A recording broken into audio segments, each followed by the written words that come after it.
Bonsoir à tous, bienvenue dans la deuxième partie de l'histoire intitulée L'affaire du taxi de la nuit au Cameroun, les passagers fantômes. Après les premières rumeurs, ce sont les témoignages de quelques survivants qui ont plongé l'affaire dans un véritable cauchemar. Le premier témoignage connu vient d'un étudiant de Yaoundé. Il disait qu'un soir après ses révisions, il avait pris un taxi pour rentrer chez lui. Le chauffeur ne parlait pas, fixait la route avec un calme étrange. Mais très vite, l'étudiant sentit qu'il n'était pas seul à l'arrière. Il entendait une respiration lente profonde tout près de son oreille. À plusieurs reprises, il se retourna, mais le siège était vide. Pourtant, la sensation persistait au point de lui donner des frissons.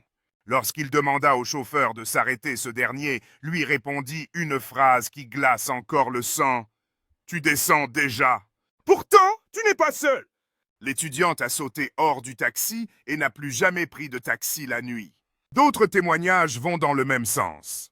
Un commerçant de Douala raconte avoir vu dans le rétroviseur intérieur du taxi une forme assise derrière lui.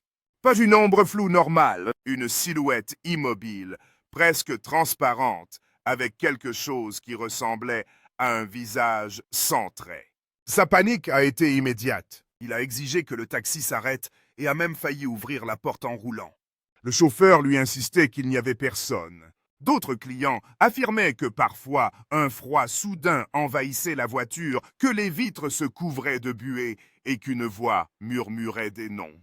Certains disaient même que le taxi semblait prendre des routes qui n'existaient pas, comme si la ville changeait autour d'eux.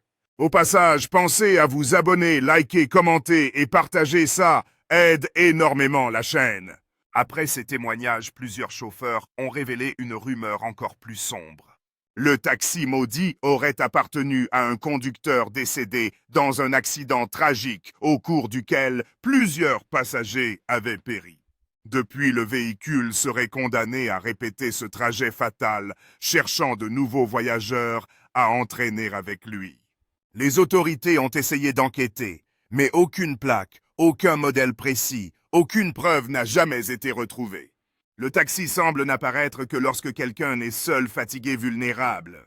Certains pensent que toute l'histoire n'est qu'une invention.